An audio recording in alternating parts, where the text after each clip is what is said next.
I'm Tom Hovey. I live and work in Bristol. I'm going to talk to you a little bit this evening about the illustration work I do for the Great British Bake Off. So I have a few passions in my life, food being one of them, sausage dogs being another. Oh, it's the correct spelling, but I can't really pronounce it. So. And drawing. So it seemed that I was kind of destined to become either a pet portrait artist or maybe a foodie illustrator. I did try pet portraits once during a bit of a dry spell. But with this guy, why compete, you know? So one thing I thought I should kind of highlight at this point is although I am a massive foodie, I love cooking, eating, most things. I'm just not that into cakes, desserts, pretty much anything that you might see on the Bake Off, which I kind of only see as an advantage, really. I'm kind of staring at it for pretty much every day for 6 months of every year, so keeps my weight down. So I hear you scream from the back of the room silently. How does the guy that doesn't like cake become the guy that draws all the cakes? Well, it was really a case of right place, right time, coupled with my kind of determination to become a full-time kind of working illustrator. So, to take you back a little bit, I was living in Bristol after uni, wasn't getting much kind of paid, consistent kind of illustration work. But I was getting lots of work doing live drawing and group exhibitions, thanks to one chap that I think is at the back. Drawing all sorts of kind of non-food related kind of monstrous things all around the walls of kind of various places in Soho. But I found I was spending a lot more time in London kind of sofa surfing than I was in Bristol. So I thought it kind of made sense to come here and give it a proper go. So being the kind of super organized girl that she is, my darling fiance got a job earlier than planned, which meant that we basically moved to London a month early. So I kind of came here with no paid work. Luckily, a friend of mine worked in TV, and he basically told me about a job that was going in an edit of a new cookery show. So, with no real TV experience or idea of what you actually do in an edit, I went for it and blagged my way in and started 2 days later. So it basically turned out that I was working in the edit suite of what turned out to be the Great British Bake Off. I was in a room with, a really nice room actually, edit suite in a post-production house in Soho, with the series director and the editor, and they were both really cool chaps, and within a couple of days I'd basically told them of my complete lack of ambition to work in TV and that I was actually an aspiring illustrator, which really worked to my benefit because a couple of days later the director basically came to me and said that he felt there was a visual element missing from the program after kind of working through the edit of the first program. And maybe I could come up with some ideas of what we could basically put in there. So basically the brief he put to me was to illustrate what the bakers planned to create for each challenge in the program, and by making it look as though they'd basically sketched it in their kitchen notebooks. I felt that basically the black line work that I'd kind of used for all my other illustration work would be kind of perfect for this. So this is one of the initial ideas I put forward. It was rejected, but you know. It was a bit overworked and the line work was a bit too thin for the telly, and we wanted it to basically look as if the bakers could have sketched it themselves. So it was a bit too detailed for basically amateur bakers and let alone amateur kind of illustrators. So this is basically the second or third idea I pitched, and we decided that this style fitted a lot better. We needed a thicker line just so it showed up better on the TV, and a less detailed approach, which kind of worked in my favor because it gave me a bit more artistic license to sometimes make the bakes look better than they actually were. So we didn't actually use any color in the first series, so I decided to use kind of big areas of like black shading and hatching just to kind of bring a bit of contrast to the bakes and help the viewer kind of understand the different components that were kind of going on. And I've kind of developed my line work over the kind of years in the series, but I've always tried to kind of keep this initial kind of brief in mind. So I'll quickly run through my working process and how I deliver the artwork, because it's kind of one of the questions I get asked most. And so during filming on set, after the bakers have finished baking, they're kind of waiting around to start the judging process. It basically takes about an hour to basically clean up the set, because they basically, towards the end, just throwing flour and everything everywhere. So basically a couple of researchers run around and take photographs of all the bakes, close-ups, lots of different angles, just so that I can get a real idea of kind of how the bakes are put together and all the kind of different elements. So then I get sent a big folder after the filming of each episode of everyone's bakes, kind of categorized and named and all that kind of stuff. And this is an example of some of the photos I received. This is Nancy's Baked Alaska from this year's series. Lots of good angles, details, close-ups, basically everything that I kind of asked for. And then this was the photo I received for Ian's Baked Alaska. And for anyone that might have watched the show, or for some that hadn't, this turned out to be Bingate. So this is actually a photo from the inside of the bin that he ended up throwing his Baked Alaska in because it was ruined. So, as my job is to actually represent what the bakers planned to create, rather than what their intentions were, what their actual intentions were.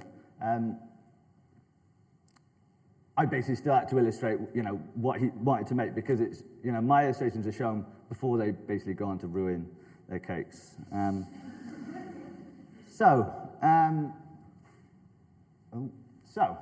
had to ask Ian to basically do me an illustration of what he planned to create. So this is what Ian sent me.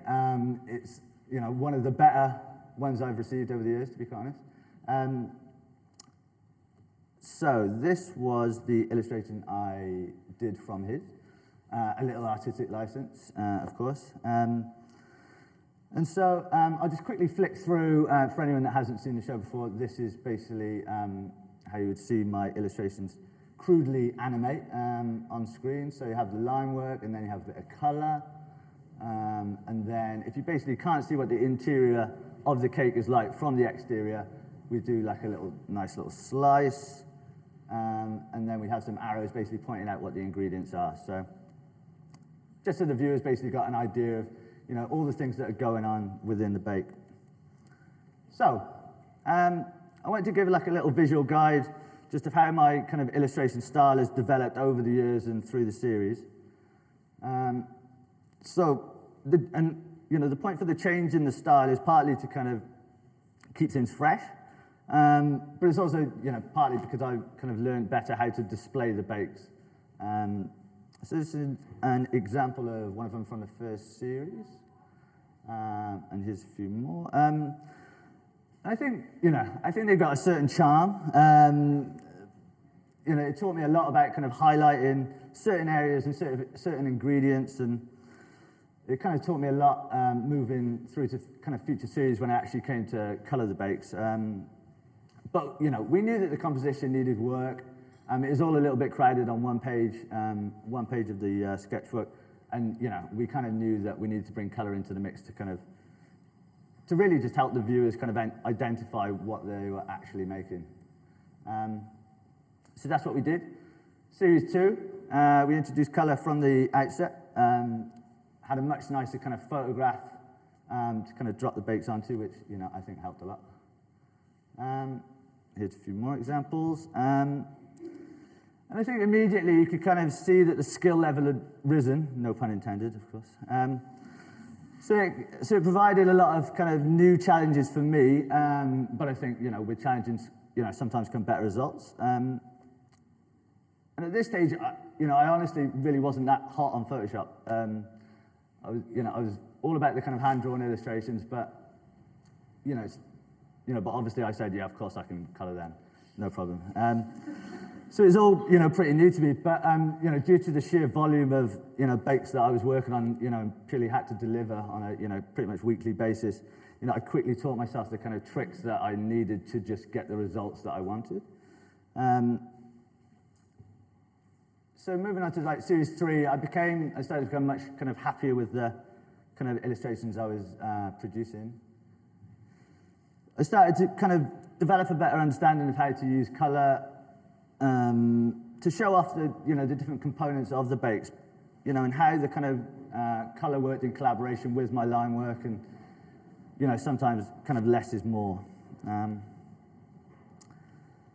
This is John Waite's amazing gingerbread replica of the Colosseum, which is pretty amazing. And it's no real surprise that he kind of went on to win the third series with, stuff like this. And I think it was kind of at this point in the series when I was kind of receiving, the level, the skill level of bakes like this, I kind of started to realize that this series might be a little bit different, and differently received by the public. And really felt like they were going to get behind it. And, the viewing figures reflected that, with kind of 7 million viewers watching the final, compared to, I think, 3 or 4 the year before. And we went on to win our first BAFTA that year in the Best Features category, which was pretty amazing.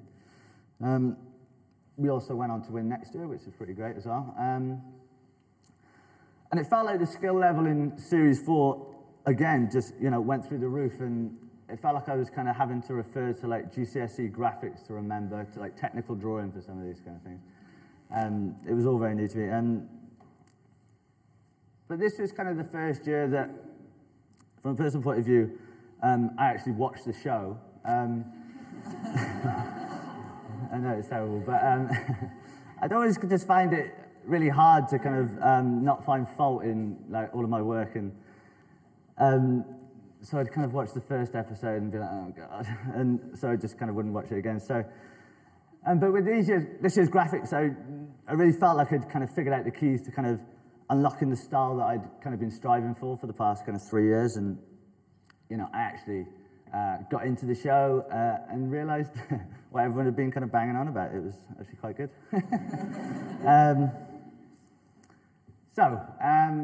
This year's series, we made the move next door to BBC One, which was a pretty big deal for us. But I think it was pretty justified. We were pretty much the highest rated kind of TV show on BBC Two for a few years, so it was nice. I think with every kind of long-term project, there should be a kind of visible kind of progression in like technique and skill, really. And I think as the contestants' skills have kind of improved over the years, I think, so have mine. And in turn, my kind of ability to display their creations in the best possible way. So 13 million people basically watched Nancy's win this year's final, which is basically, I think we were second to the World Cup in viewing figures for 2014, which is nuts. And this kind of bonkers red windmill cake thing was the 817th bake that I've drawn for the Bake Off over the years, in all its connotations. The Junior Bake Off, Comic Relief Bake Off, Sport Relief Bake Off, all the kind of Mary and Paul masterclasses. So there's a lot of spin-off shows. But luck had a real big part to play in me getting this job. But I think kind of hard work, sacrifice, and determination have kind of kept me doing it. And I'm standing here talking to you about it, so it must have all been worth it. Growing up, all I ever wanted to do was kind of make art, and I never really kind of understood how you would, get paid to do it, and until I was actually doing it. So it's a real privilege that I'm kind of able to do it for a living, and and actually be part of something that so many people enjoy. So it was a real privilege talking to you as well this evening. So thank you.